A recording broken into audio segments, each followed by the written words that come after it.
Akhirnya Shao Chang menemukan roh 7 gelombang dan berusaha menaklukkannya. Namun tiba-tiba dia memanggil adiknya yang berada dalam tubuh Nayan. Dengan seketika Nayan tak sadarkan diri lalu menghampirinya. Tak lama Nayan pun tiba di sana dan roh tersebut memasuki tubuh Nayan.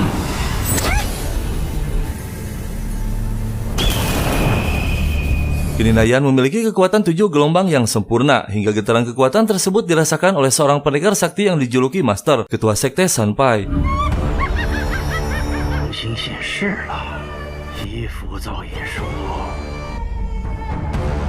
Shao Chang yang masih terkejut melihat Nayan tiba-tiba didatangi oleh makhluk penunggu lembah yang bernama Yinju. Sementara Nayan yang masih tak sadar tak mampu mengendalikan dirinya. Dia murka menyerang siapapun yang berada di hadapannya.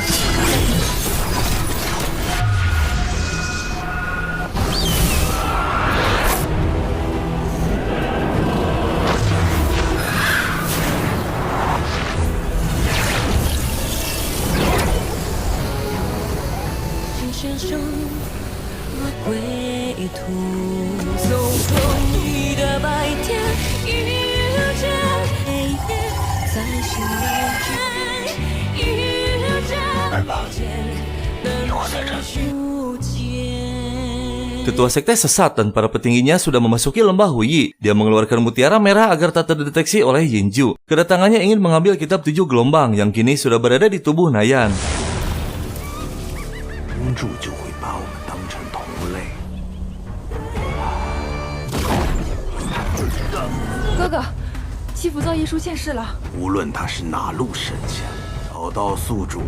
Sementara Mujan yang menyamar menjadi Jiwei dikejar oleh Jusui untuk memancing mereka menjauh dari Nayan. Namun tiba-tiba segelnya terbakar saat Mujan mengeluarkan kekuatan api. Tak ada jalan lain harus menghadapi mereka.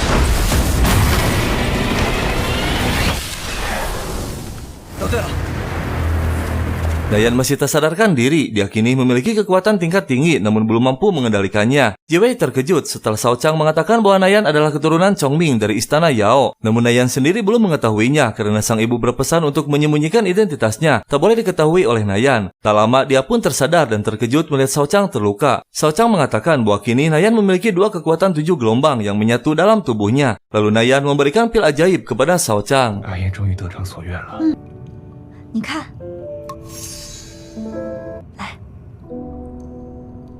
Ketua naga yang sudah berhasil mengusir Jusui mengobati putranya yang terluka. Tak lama muncul petinggi sekte menginfokan bahwa lembah Huyi akan segera ditutup. Mereka pun membawa Mujan pergi. Sementara Shao Chang dan Nayan masih berada di sana didatangi oleh pendekar sekte sesat.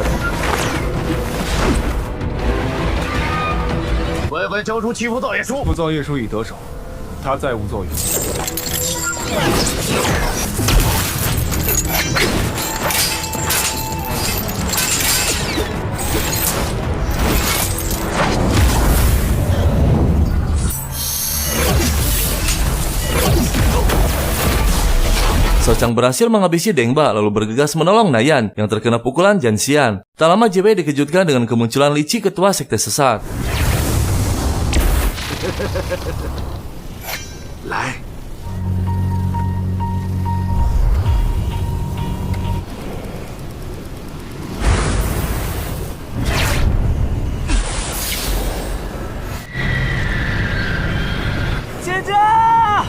Mereka berdua kini berada di dasar lembah Huyi. Shao Chang memutuskan untuk menyelamatkan Nayan dengan kekuatan spiritualnya. Karena lembah Huyi akan segera ditutup dan makhluk Yinju sudah mulai bermunculan. Yang sontak saja membuat Nayan marah tak setuju jika harus kehilangan Shao Chang.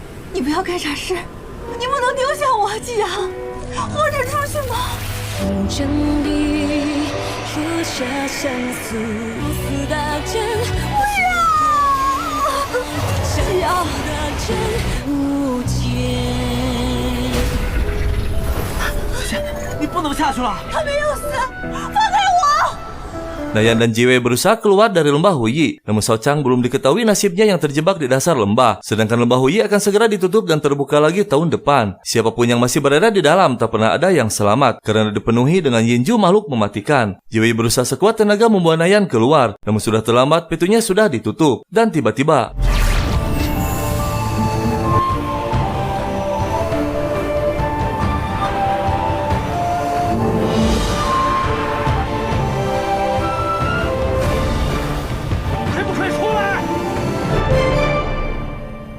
akhirnya Nayan dan Jiwei berhasil keluar berkat pertolongan ketua. Namun Shao Chang masih berada di dalam terjebak di dasar lembah yang merupakan sarang Yinju. Ketua pun tak bisa berbuat apa-apa karena Shao Chang diduga tak akan selamat. Saat mereka akan pergi, tiba-tiba Jusui muncul kembali, akan membawa Jiwei untuk dihukum karena selalu menghalangi tugasnya. Ketua mengisyaratkan untuk segera pergi membawa Nayan dan mereka akan dihadapinya.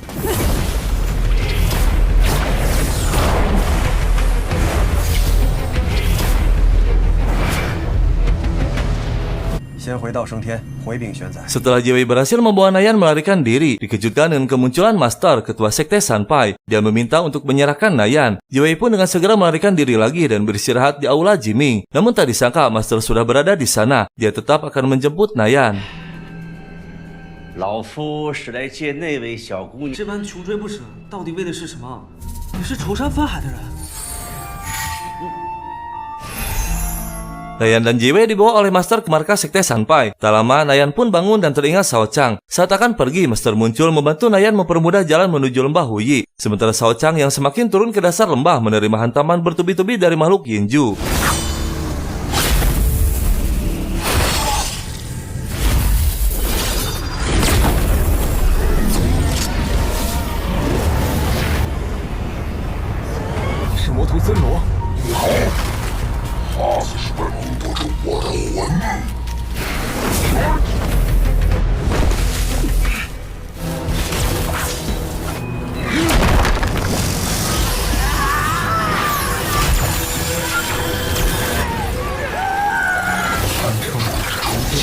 Dan tiba-tiba Yinju berhasil memasuki raga Shao Chang. Shao Chang yang masih memiliki sedikit kesadaran berusaha untuk mengendalikan pikirannya, yang ternyata dia sengaja memancing Yinju untuk memasuki tubuhnya. Shao Chang akan mengorbankan dirinya agar Yinju menghilang selamanya.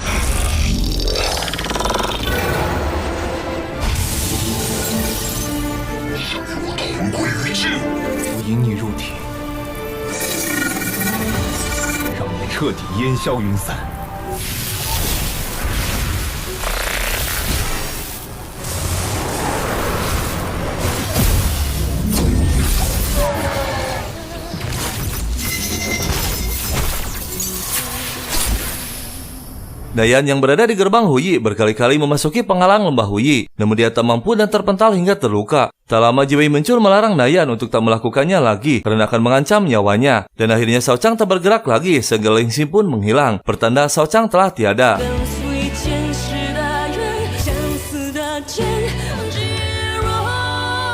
Mujan yang sudah berada di sekte naga masih tak sadarkan diri, yang ternyata luka dalamnya sangat parah. Sang ayah pun mencoba untuk mengobatinya.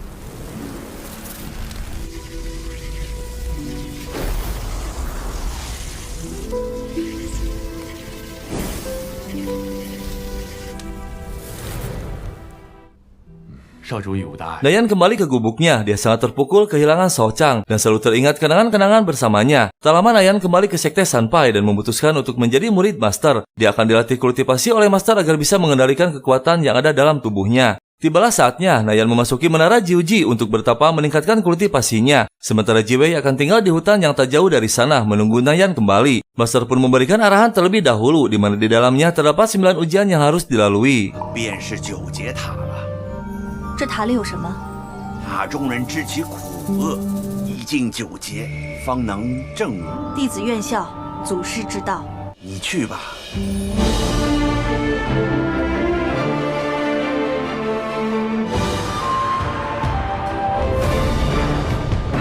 Nayan pun memasuki menara dan tiba-tiba dia dirantai sebagai ujian pertamanya. Nayan harus memusatkan dan menjernihkan pikirannya agar bisa menguasai ujian tersebut. 生死离别，若要前路光明，破除情劫。Jiwei yang akan pergi dari sekte Sanpai dihalangi oleh Master. Dia akan dilatih untuk memurnikan kultivasinya karena Jiwei keturunan siluman rubah. Meski Jiwei menolak, dia tak bisa berbuat apa-apa. Master akan mengirimnya ke sebuah tempat untuk meningkatkan dan memurnikan kultivasinya. 又没入仇杀犯海，凭什么我走不了？血脉浑浊不堪。老头，你想干嘛？哦你！喂，老头！ Nayan bertarung dengan pikirannya sendiri. Dalam imajinasinya, dia melihat Shao Chang mengajaknya pergi. Nayan terus memusatkan pikirannya hingga berhasil melewati 3 ujian. Ujian selanjutnya dihadapkan dengan seseorang. Dia akan memberikan ujian menghilangkan hasrat dan memutuskan perasaan. 是哪儿？过3道天劫，你的玉符保护是你真正的考验，后面还有4道天劫在等着你。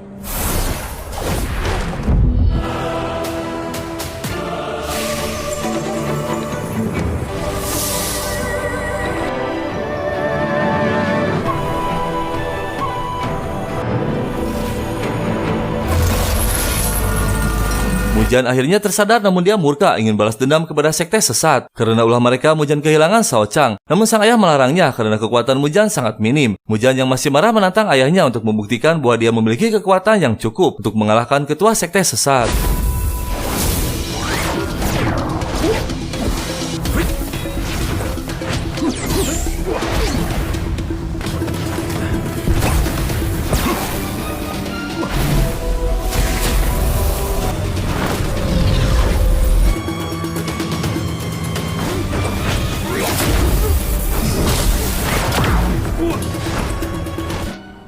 你的大日火金已是上乘。爹，多有得罪。 Jiwei dikirim oleh Master ke suatu tempat untuk berlatih meningkatkan kultivasinya. Tak lama muncul bocil sakti bernama Senpang yang ditugaskan untuk menemani sekaligus melatihnya. 我是真芳，你该换我师兄。想拿到就得过。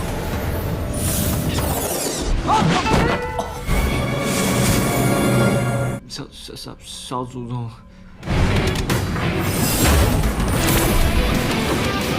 Singkat cerita, 3 tahun kemudian, kesaktian Jiwei sudah meningkat pesat. Begitu juga dengan Nayan yang sudah berhasil melewati 9 ujian. Dia sudah keluar menara dan turun gunung sebulan yang lalu. Dan sudah berhasil menghabisi ketua sekte hitam yang meresahkan masyarakat. Kini Nayan dijuluki dengan panggilan Asura. Misi selanjutnya, dia akan mengejar ketua sekte sesat. Jiwei terkejut mendengar penjelasan Senpang dan segera pergi menyusul Nayan. Namun setelah tiba di gunung, Pingpeng dihadang oleh pendekar dari sekte hitam yang tersisa.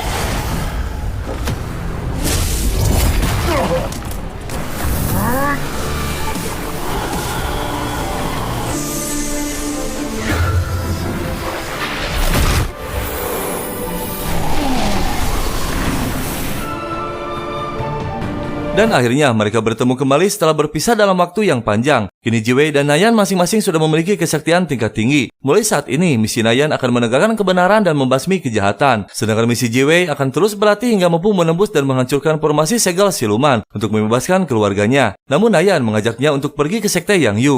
那你就跟我走吧，去养月宗。我确实有点想他了。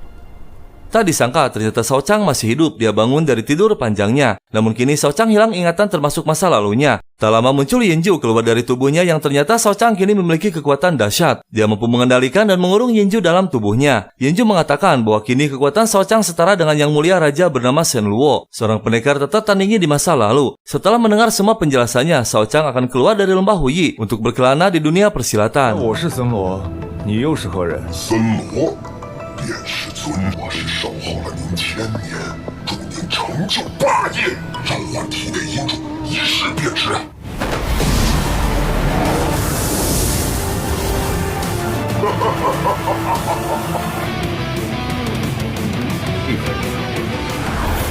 Shao Chang sudah mulai turun gunung. Dia singgah di sebuah kedai. Terlihat para pendekar sudah berada di sana bersiap untuk menguras seluruh harta pelanggan. Namun pemilik kedai terkejut karena Shao Chang masih sadar meski sudah diberi minuman dengan kadar 3 kali lipat. Dan saat akan pergi, tiba-tiba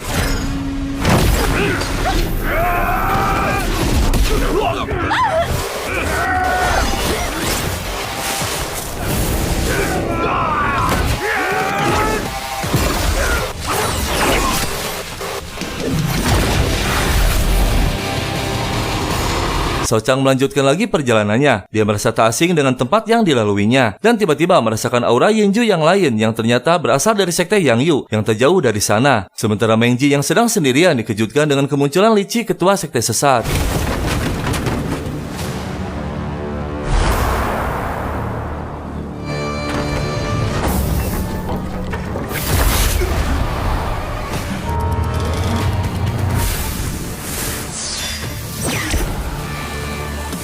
Li Qi memberi hormat dan memanggil raja kepada pendekar bertopeng. Kedatangannya ingin mengambil pusaka ponik yang dimiliki oleh keturunan Chongming yaitu Rao, ibunya Nayan. Meng Ji mencoba mengulur waktu, namun siasatnya diketahui oleh Li Qi. Dia pun pergi mengejar Pulang dan Meng Yi yang diduga membawa barangnya.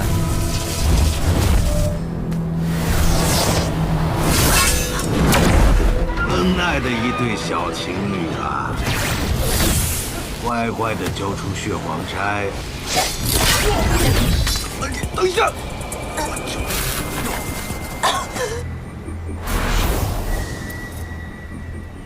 还要封口。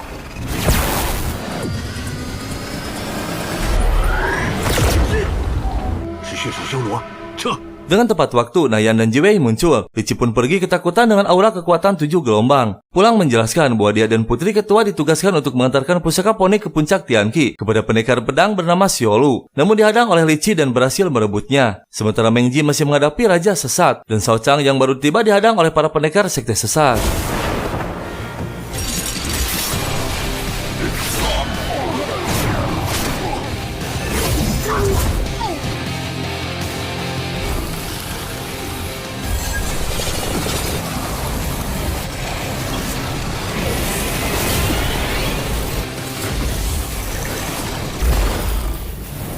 Meng Ji terkejut melihat Shao Chang masih hidup, namun Shao Chang tak mengenali karena masih hilang ingatan. Meng Ji tak banyak menjelaskan tentang kehidupan Shao Chang sebelumnya, karena dia sudah terlalu lelah dan terluka parah. Hingga akhirnya Meng Ji pun tewas dan Shao Chang bergegas pergi. Tak lama mereka tiba dan terkejut melihat ketua sudah tiada.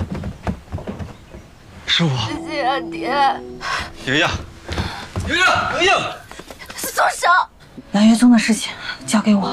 Di aula Jiming, Shao Chang mengeluarkan Yinju untuk bertanya tentang pusaka ponik yang direbut oleh Li Qi. Yinju menjelaskan bahwa pusaka tersebut untuk membuka formasi penjara Yokuan di Nanchang, salah satu tempat yang mengurung Yinju. Yang ternyata ada 5 Yinju di muka bumi dan salah satunya telah ditundukkan oleh Shao Chang. Dia pun menyimpulkan bahwa ketua sekte sesat bertujuan untuk mengumpulkan kekuatan Yinju dan mengacaukan dunia kultivasi. Shao Chang memutuskan untuk pergi ke Nanchang. Tak lama setelah Shao Chang pergi, Nayan dan Jiwei mendatangi aula Jiming, namun tak menemukan apapun. Mereka pun melanjutkan lagi perjalanannya untuk mengejar orang yang memiliki aura Yinju. Di tengah perjalanan, mereka singgah di sebuah kedai. Namun tiba-tiba anggota sekte langit yang berada di sana diserang oleh sekelompok sekte sesat.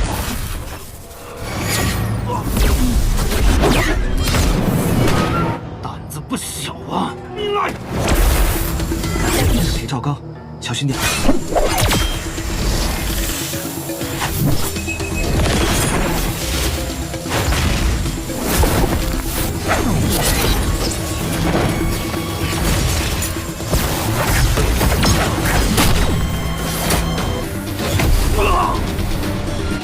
七伏造业功法。 Keesokan harinya diperlihatkan dengan seorang pendekar bernama Yuan Peng, putra ketua sekte Haixi memasuki kedai. Dan tak berselang lama kapal paus terbesar tiba. Semua orang berbondong-bondong untuk memasukinya. Para petugas kapal pun memeriksa semua penumpang sebelum memasuki kapal. Dan benar saja ada salah satu anggota sekte sesat yang akan menaiki kapal.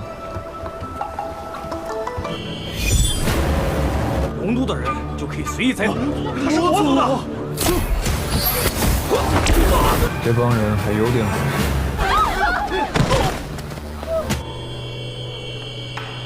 单名一个影子，养月宗。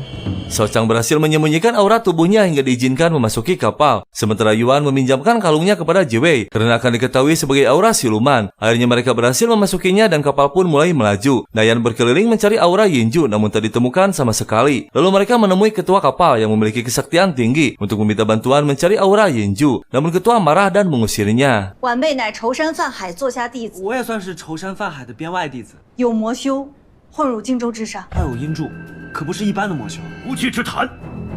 老夫掌舵，请前辈出手相助，与我们一同出没。这老头，哎，董克，不是他走。 Meski telah diusir, Nayan akan berusaha memujuknya lagi dengan mengobati penyakitnya. Saat sedang membeli bahan obat, Nayan merasakan ada seseorang yang sedang mengawasinya. Yang ternyata Yuan Peng sedang mengawasi dari kejauhan. Tak lama dia pun menghampiri mengundangnya minum teh. Jiwei pun datang dan mencoba menghalanginya. Namun Nayan punya rencana sendiri dengan membuat Yuan Peng sakit perut. Dia malu dan pergi karena kentut tak bisa berhenti. Lalu muncul Shao Chang menambahkan dosisnya. Hingga Yuan Peng mengeluarkan kentut api.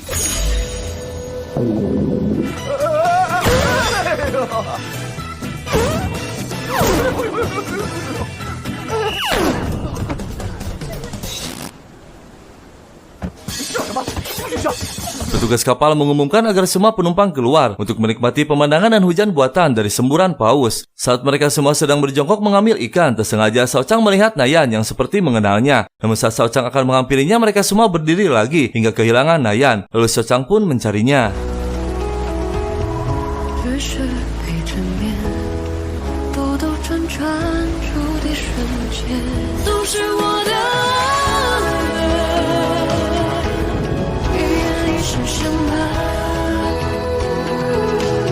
Setelah selesai meracik obat, Nayan kembali menemui ketua. Dia langsung memberikan obatnya dengan cara seperti menyerang. Lalu Nayan menjelaskan bahwa dia sebenarnya mengobati penyakit ketua. Dan akhirnya ketua bersedia membantu Nayan dengan memberikan daftar nama para penumpang. Namun saat Nayan akan mengambilnya, Shao Chang berada di sana dan dengan sigap menyembunyikan dirinya. Nayan terkejut melihat satu nama bernama Yin yang mengatasnamakan sekte Yang Yu.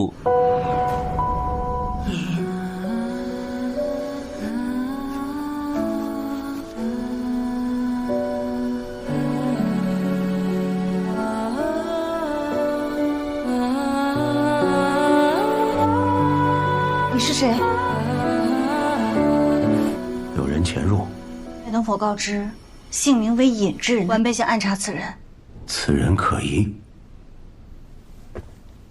Nayan melaporkan hasil temuannya kepada Jiwei. Dia mencurigai satu orang yang bernama Yin. Jiwei pun pergi menemui orang tersebut. Namun setelah beberapa kali dipanggil, tak ada yang merespon. Terpaksa Jiwei memasukinya dan tak menemukan apapun. Lalu dia kembali menemui Nayan dan melaporkannya. Namun Jiwei terkejut saat Nayan mengatakan bahwa semua makanannya mengandung obat tidur, yang ternyata ulah Yuan Peng. Shao Chang yang mengetahuinya menghukum Yuan Peng.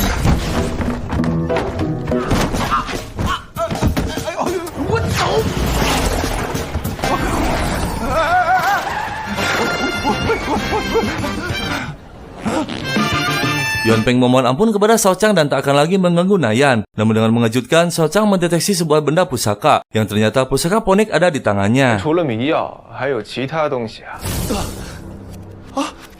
血红钗。我要为公子做牛做马。